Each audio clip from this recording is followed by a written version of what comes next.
All right, I just want to do a quick introduction to a message that I'm going to be putting on here, an old recording from an old tape that I had. This basically is a professor. His name's Alex Underwood, and he was a professor at Tennessee Temple University, and he was fired from there because he believed the King James Bible was perfect, because he's a Bible believer. Some called him a Ruckmanite, okay, because he went and he committed the horrible sin of actually going to see Dr. Ruckman preach. And because of that, he was fired from the Bible college there, the Tennessee Temple Bible College. Okay. So this, some of this talk that is on YouTube here, and that you'll get from the Alexandrian cult, is they'll say that the King James only movement is a cult. No. Okay. We will read other materials. You've seen me with my other Bibles and things like that. We're not the cult, okay? But the new versionists, you go to some of these new version churches, they will not even allow King James only type materials into their churches. They are the cults, okay?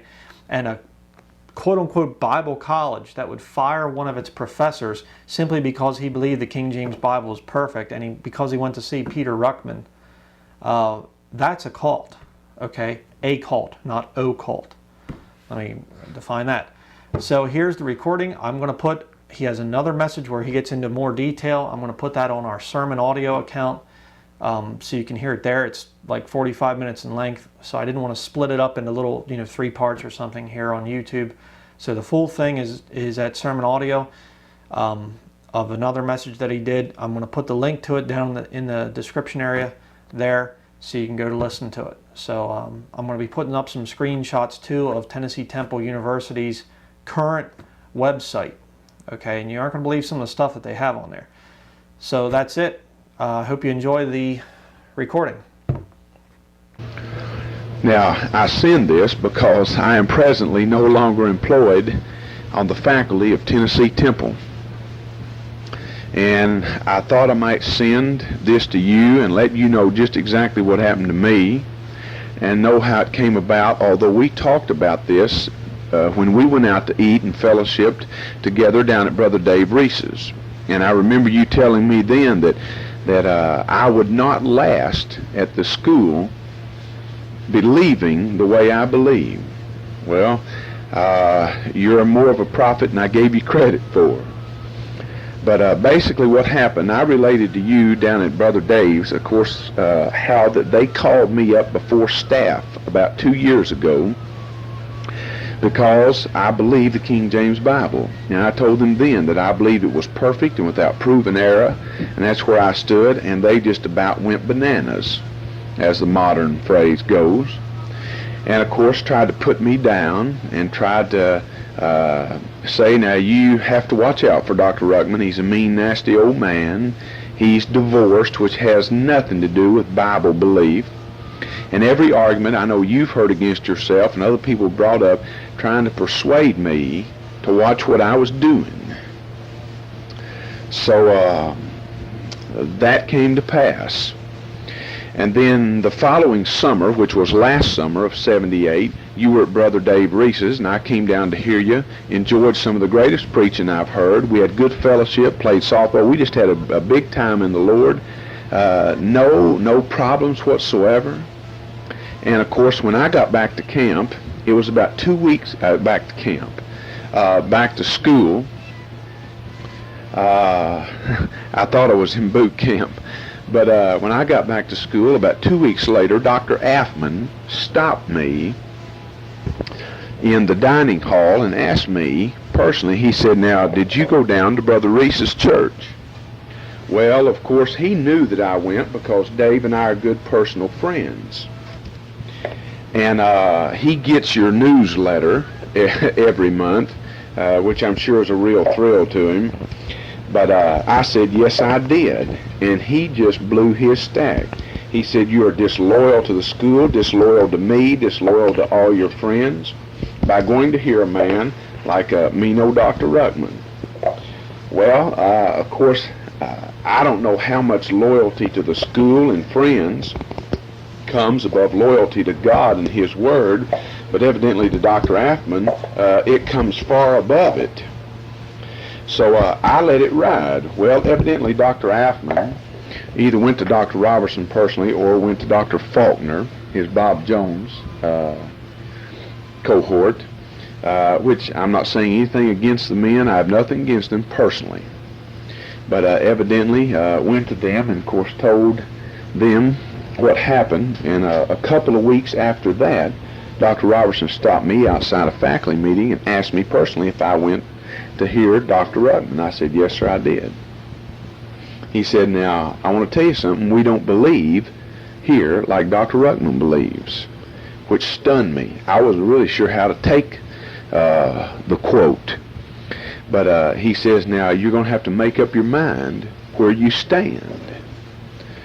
Well, that summer, I finally made up my mind. I told my wife, now, as long as I'm at Tennessee Temple, it's Dr. Robertson's wishes for me not to go hear Dr. Ruckman. I believe in being submissive to the authority over you, so I told my wife I would not. However, I told her at the same time, I will not bend 1 ounce on my belief in the King James Bible. If it costs me my job, I will not back down. Now, it's one thing to shoot your mouth off. It's another thing to back it up when the chips are on the line. So all through the fall, no problem. I stuck to my beliefs. I preached it. I taught it. I taught some of my kids in health class when we would come across some things, or like in human sexuality, we were talking about childbirth, and I mentioned the passage in Matthew 1:25 where Mary gave birth to her firstborn child, and I refuted the New American Standard Version of the perpetual virginity of Mary. And ever so often the Holy Spirit would give me some gems in the class to refute out of the New American Standard. So everything seemed to go well up until about the 1st of November.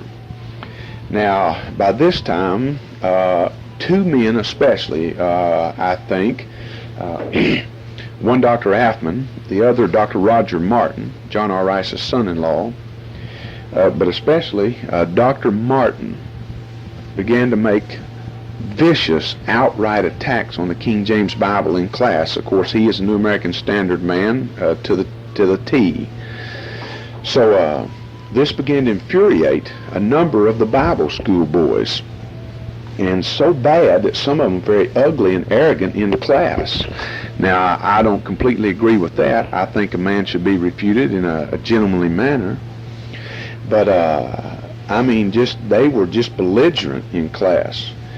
So a number of them decided to drop out of Tennessee Temple. I think 2 of them were going to come down to your school. So anyway, they went to Dr. Faulkner about it, and he suggested they go see Dr. Lackey, the dean of the Bible school, about it first. So they did. And Dr. Lackey drew up a petition, which he and I believe Mr. John Economitis and maybe Mr. Hartley, Brother Economitis and Mr. Hartley, good men. I think they're, in a sense, the silent believers in the King James Bible. They do not stand outwardly, make an issue out of it. So anyway, they brought a petition before staff, the staff that I was called up before to give my beliefs on. Dr. Lackey told Dr. Robertson that we need to have a stand, an official stand of the school, as to this Bible issue, because it's becoming such a boiling pot that we need to do something. So this brings us to the point of Dr. Robertson's message in chapel, which I think, if you have heard, affirms his stand on the King James, but very weak, leaves many loopholes to using other versions, and which eventually, of course, they will do away with, especially if Dr. Robertson dies, but eventually they will get a foothold again, and it'll be back to the same old story. Now, you've been through it for years, so you know how it goes. Well, after that chapel message, I met with Dr. Robertson to explain why I was absent from a church service on a Sunday night. And because I was grounded in Atlanta. Well, I wasn't grounded in Atlanta. I was up over Atlanta, and we couldn't get down on the ground because of a storm and fog. But I went by and explained. So after his message in chapel, which I hope you have a copy of and listen to, I said, Dr. Robertson, I said, I'd personally like to thank you for what you said in chapel. I said, I'm not against the school, I'm not against any man here, but you know how I believe in the King James, and we've talked about it. But I said, what you said today, I think will help some kids to stick with the King James Version simply because you told them to.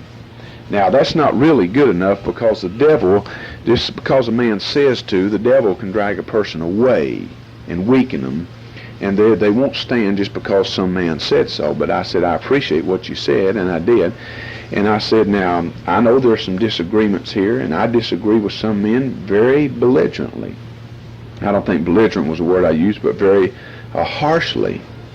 But I'm not against any man personally. I love every man in the Lord, and I do, and I still do.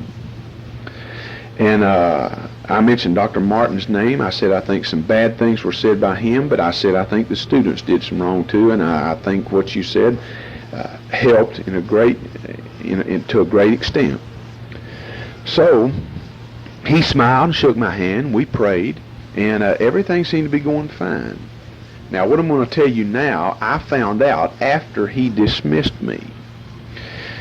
Sometime between that meeting on December the 12th and January the 16th, when I was dismissed from the faculty, someone wrote Dr. Robertson 4 or 5 letters being very ugly and critical of him, of the school, of the faculty, and saying that they were weak and a number of other things, and signed my name to them. Now, I did not know about the letters until after I was fired, 2 weeks after I was fired.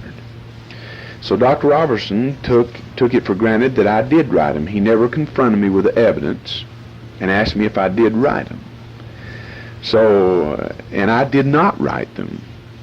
Of course, I don't feel too bad. Someone wrote a letter and signed Paul's name to it, so you know, I'm not anywhere near the man Paul was, so I don't have too much right to complain. But he called me in his office and said, now, son, some things have come up, and I feel like I have to dismiss you. Some people have said that you would be a lot happier somewhere else than here, which in essence was probably the truth, because now that I'm out, I feel free. But he said, some people think you'd feel better down at Dr. Ruttman's school. I don't know why that always comes up. I guess it always will, but it doesn't really bother me. But this is what he said to me in closing, which I've never been able to figure out, Dr. Ruttman. He said, now, I know what you believe, and I know especially what you believe about the King James Bible. And you're absolutely correct in what you believe. He said, I don't want you to ever change any of your beliefs. I want you to stand like a rock and preach the Bible and win souls. He said, because what you believe is right. Now, here's a man that I love and admire as much as any man in the Lord. I really do. But when he dismissed me, he's sitting there telling me that what I believe is exactly right, and yet dismissing me because I believe it.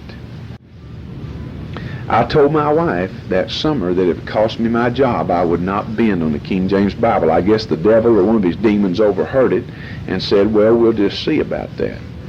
But by the grace of God, and I say that seriously, simply and only by God's omnipotent grace, he gave me the courage and the grace to stand for what I believe in.